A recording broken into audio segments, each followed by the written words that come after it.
সরকার সাহেব সচল হয়েছে, ওনার পাঙ্খা গজাইছে ইন্ডিয়ার সচিব নিয়ম বহির্ভূতভাবে ক্যান্টনমেন্টে যাইয়া যখন দেখা করছে, তারপর থেকে গত বুধবার সে খালেদা জিয়ার সাথে গেছে দেখা করতে। আমি যে প্রথম থেকে বলে আসতেছি যে এই ওয়াকার এটা ইন্ডিয়ান মাল, যখন বলেছি সিসির মতো একটা প্রো ইন্ডিয়ান সরকার বসাইতে চায়, তখন সবাই আরে রে রে করে উঠছিল। এমন ভাব সবাই তখন ওয়াকার লীগ হয়ে উঠছিল, নতুন জাতির পিতা হয়ে উঠছিল ওয়াকার। এখন বুঝেছেন তো উঠতে কি কই বান্ধা আছে, যারা তখন সিক্কর মারিছিলেন আপনারা জবাব দিবেন ইন্ডিয়ান ফরেন সেক্রেটারির সাথে কিসের ইটিস পিটিস, তার জবাব আছে নাই। ইন্ডিয়ান ফরেন সেক্রেটারি যে পানি পড়া দিছে তার ভিত্তিতে এখন বাংলাদেশের রাজনীতির ইস্যুগুলো শেপ নিবে, আমি কয়ে রাখলাম, লিখে রাখেন।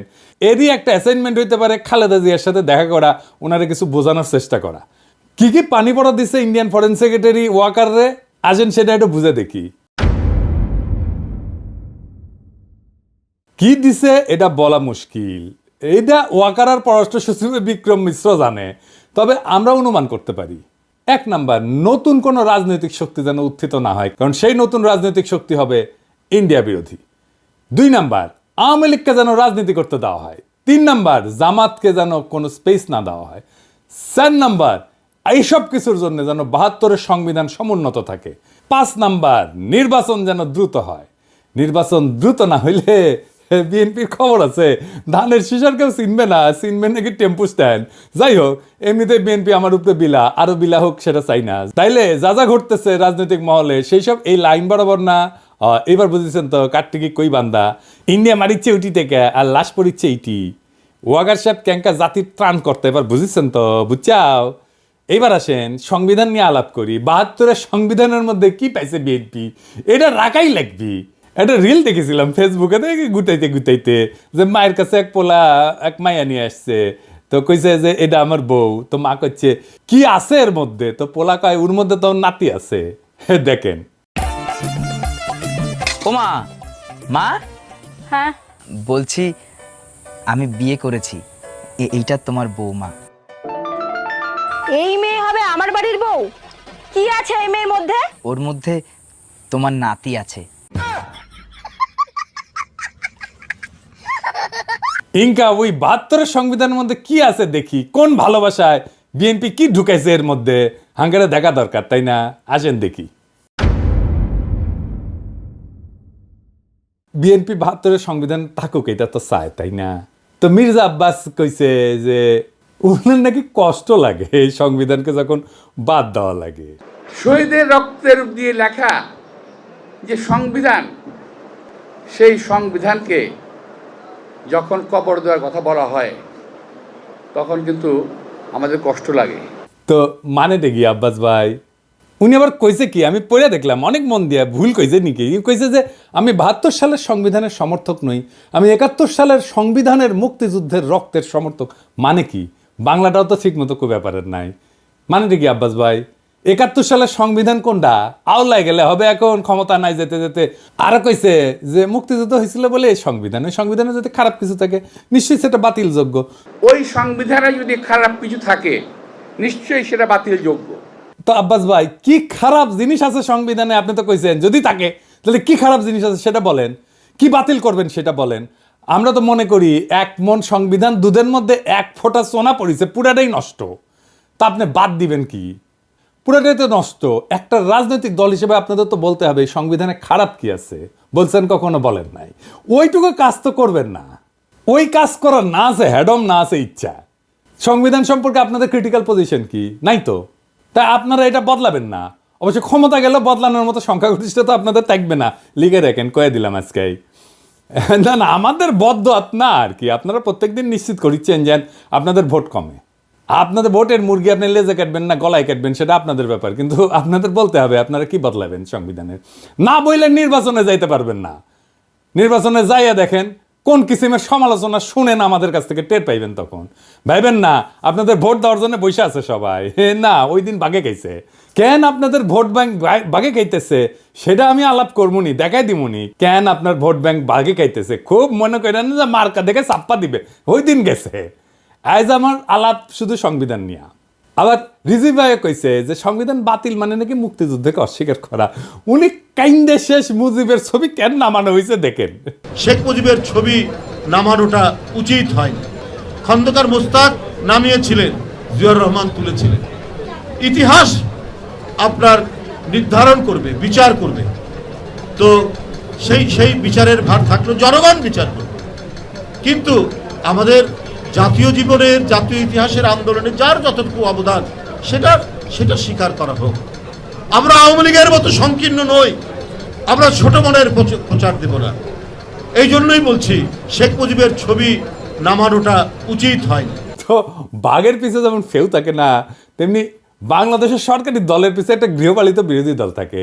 এটা এরশাদ শুরু করেছিল। এরশাদের ছিল আসাম রব, হাসিনার ছিল জাতীয় পার্টি, আর ক্ষমতায় যাইতে না যাইতে গৃহপালিত বিরোধী দল ইলেক্ট করে ফেলছে ওই বিএনপি, নূর সাকি এদেরকে দিয়া। এদের নমিনেশন আগেই কনফার্ম করেছে। দেখেন, নিজের দলের নমিনেশনের খবর নাই, ওই জোট সঙ্গীর নমিনেশন কনফার্ম করেছে 6 নেতার। হ্যাঁ, তো এই গৃহপালিত বিরোধী দলের এক নেতা নূর অলরেডি আওয়াজ দিতেছে তারা 72-এর সংবিধান বাতিল চায় না।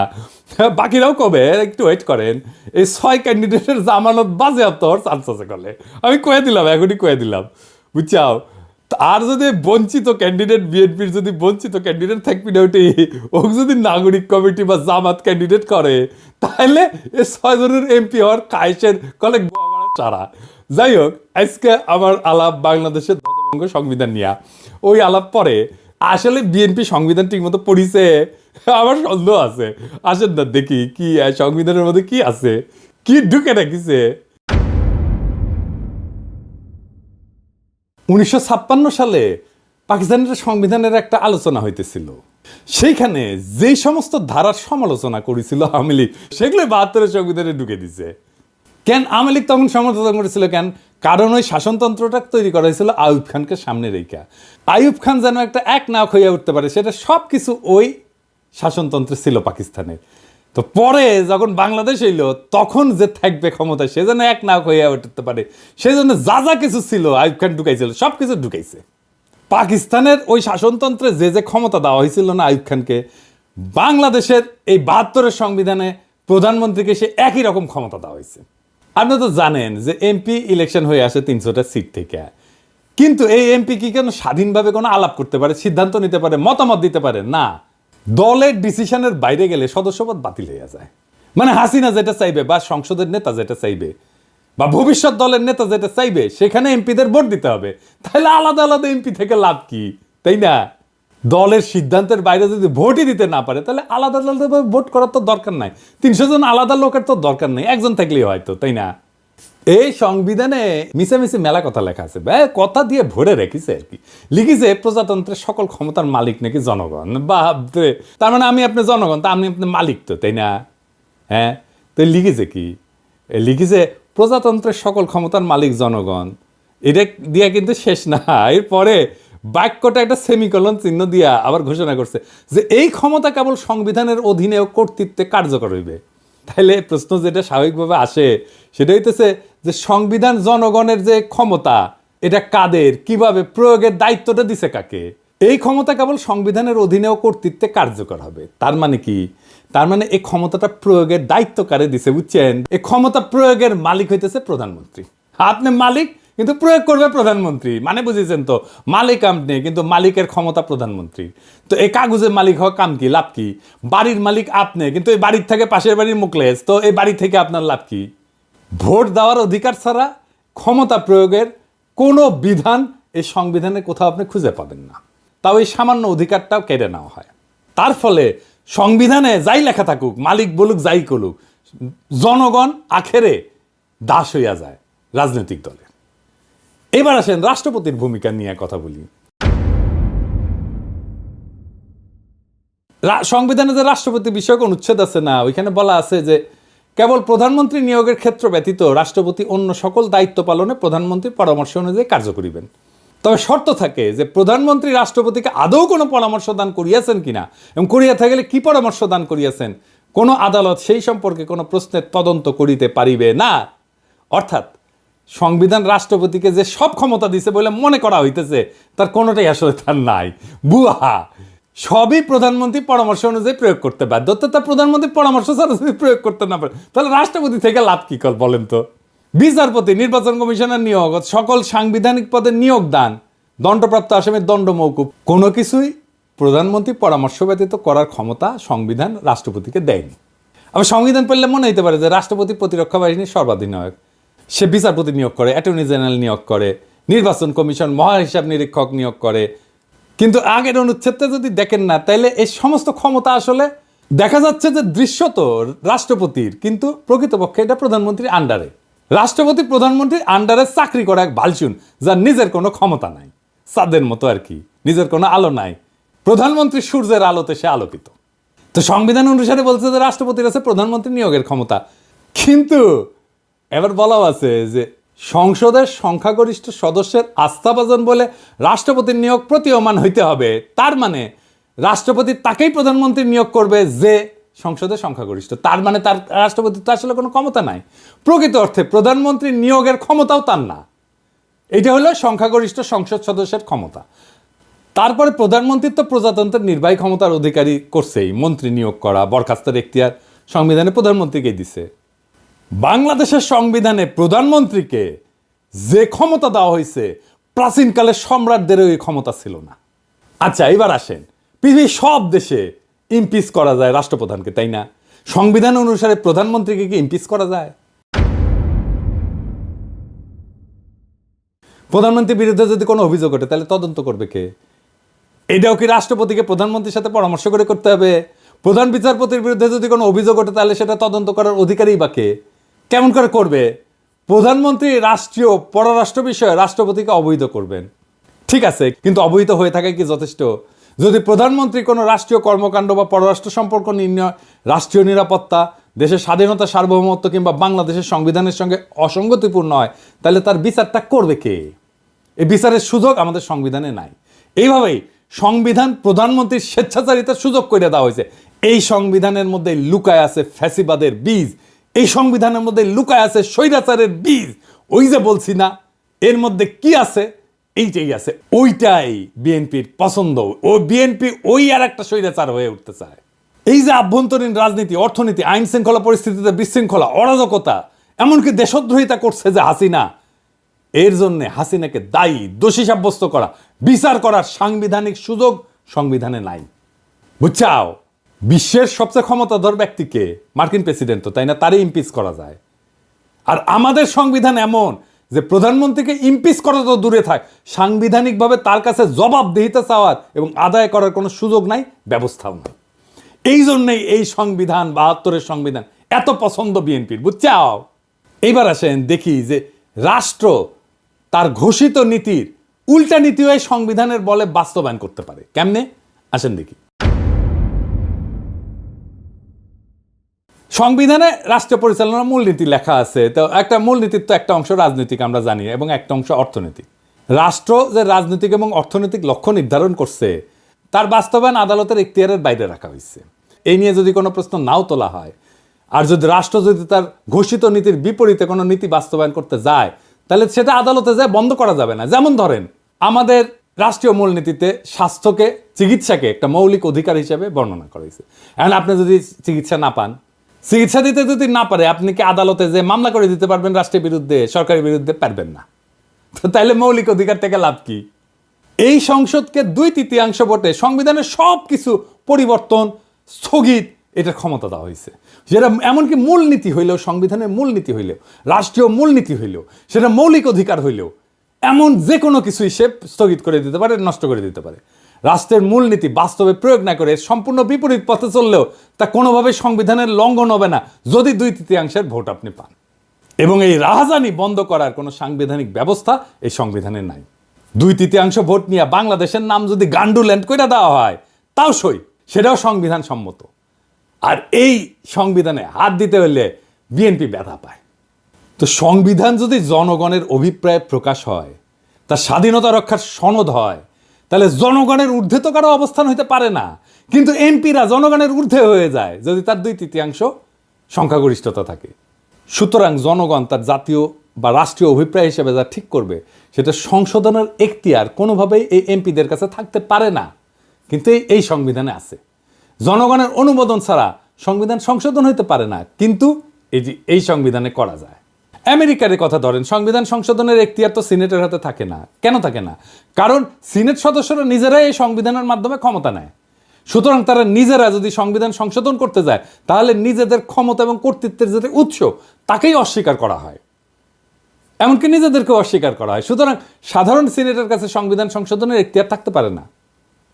সংবিধান সংশোধন করতে হলে আবশ্যিকভাবে নতুন করে জনগণের অনুমোদন নিতে হবে, গণভোট নিতে হবে।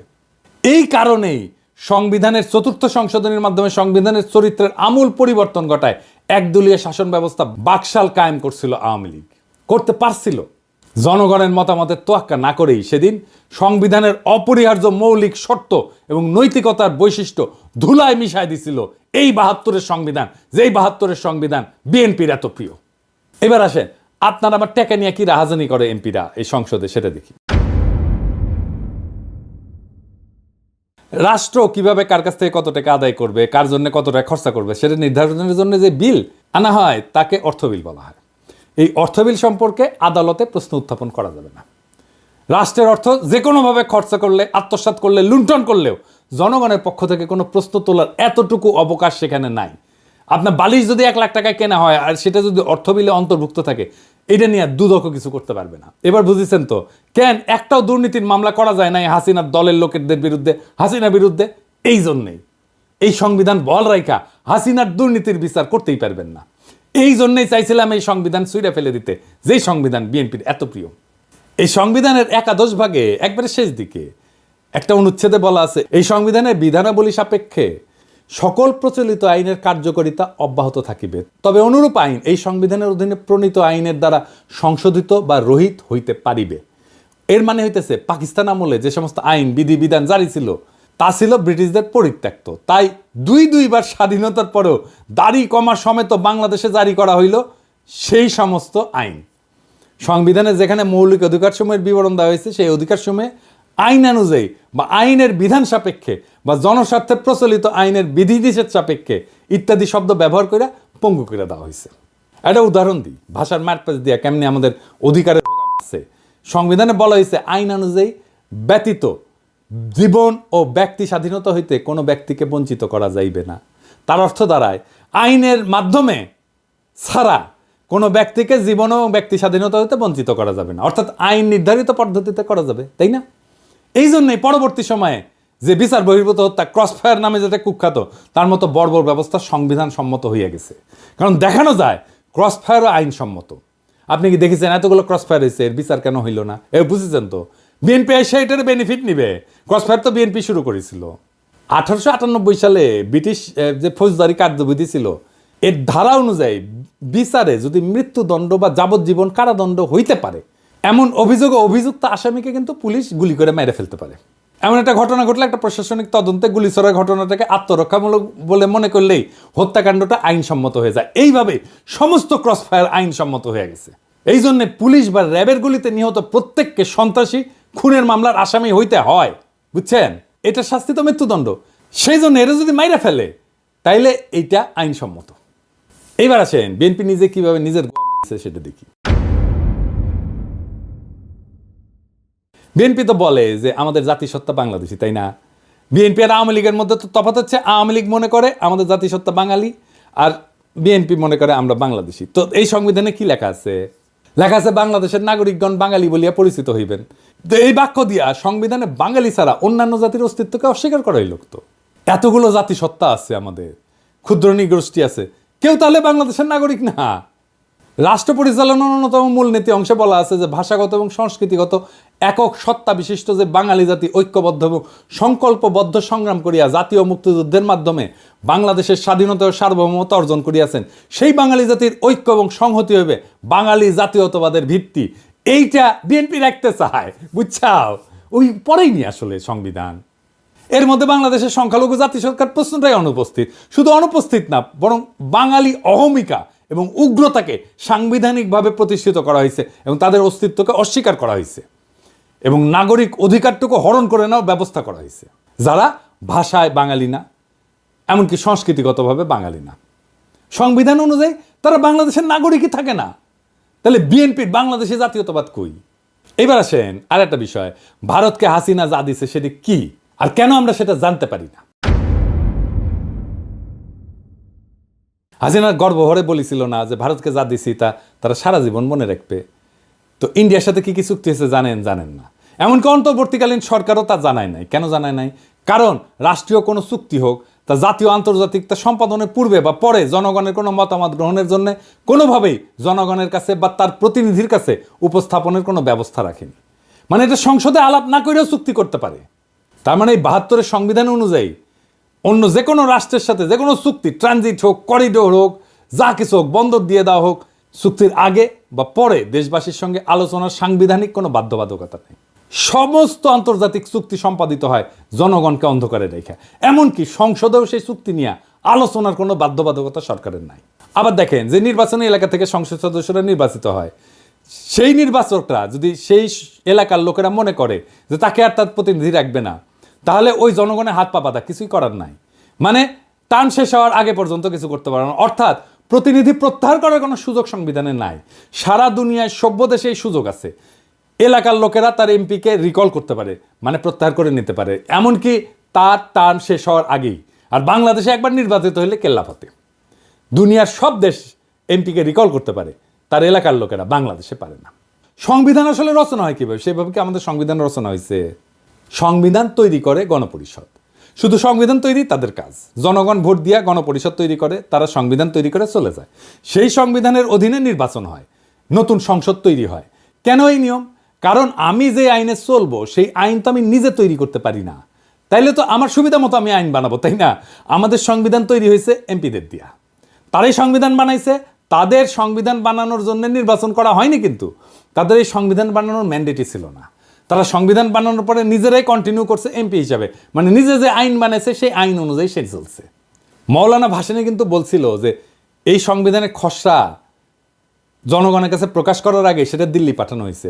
৭২ সালে জুন মাসে নাকি, তখন আইনমন্ত্রী ছিল কামাল হোসেন, সে সংবিধানের খসড়া বগল দাবা করিয়া বিলাতে যাওয়ার নাম করে দিল্লিতে নাকি গেছিল। আচ্ছা ধরেন বানাইলো সংবিধান, মেলা ভালো সংবিধান বানাইছে, ধরে নিলাম, ধরেন হ্যাঁ তাই সই। তো ৭৩ সালের ২২শে সেপ্টেম্বর তারিখে ৯ মাস গেছে মাত্র। তারপরে সংবিধানের ৩৩ নম্বর অনুচ্ছেদ সংশোধনীর জন্যে দ্বিতীয় সংশোধনী বিল পাশ হইল এবং জরুরি আইন সংবিধানে সংযোজিত হইল। এটাও কিন্তু ভারতীয় সংবিধানের ২২ নম্বর অনুচ্ছেদের কপি, বুঝছাও? ভারতীয় সংবিধানে আটকাদেশ মেয়াদ ৩ থেকে ৬ মাস, এনে বাংলাদেশের সংবিধানে আটকাদেশের মেয়াদ কিন্তু অনির্দিষ্টকাল পর্যন্ত, বুঝছাও? তো কি বালের সংবিধান বানাইছিলেন যে ১ বছর যা না যাইতে কাটাছেড়া করতে হয়? সেই সংবিধান বিএনপির প্রিয়। তার সংবিধানে তাইলে কি মধু আছে? কি আছে সংবিধানের মধ্যে? এই সংবিধানে আছে ফ্যাসিবাদের বীজ, এই সংবিধানে আছে স্বৈরাচারের বীজ। এই সংবিধান ইন্ডিয়ার ব্রেন চাইল, এইটারই রক্ষা করতে চায় বিএনপি। ইন্ডিয়া আওয়ামী লীগের গোয়া মারিছে আর বিএনপি গোয়া মারবি। আর সানন্দে বিএনপি পাইতে দিচ্ছে। কি পাইতে দিচ্ছে জিজ্ঞেস করেন না, বাংলাদেশের জনগণ এটা মানবে না। এই সংবিধানের অধীনে নির্বাচন হবে না। প্রফেসর ইউনূসের সরকারের ম্যান্ডেট নাই বিএনপি বলে, তাইলে সংবিধান প্রণয়নের জন্য সংবিধান সভার নির্বাচন হোক। ম্যান্ডেট নিয়ে তারা জনগণের জন্য সংবিধান লিখুক। ওয়েট করেন আপনারা। নির্বাচন করতে চান, আসেন এই গণপরিষদের নির্বাচন করেন। সংবিধান লেখার নির্বাচন সেটা তো করবেন না। দেশের মালিক আপনারাই না, আমরাও দেশের মালিক। শুধু রাজনৈতিক দলের কথা শুই না দেশ চালাবে অন্তর্বর্তীকালীন সরকার, এটা কোথায় লেখা আছে? জুলাই বিপ্লবের টাইমে ছাত্র জনতা একটা স্লোগান দিছিল, দেশটা কারো বাপের না, মাথায় রেখেন, দেশটা রাজনৈতিক দলের কারো বাপের না। সবার মত নিয়ে দেশ চালাইতে হবে। এই সংবিধান ছুঁড়ে ফেলতে হবে। নতুন সংবিধান ছাড়া কোনো নির্বাচন হবে না। Case close. ইনকিলাব জিন্দাবাদ।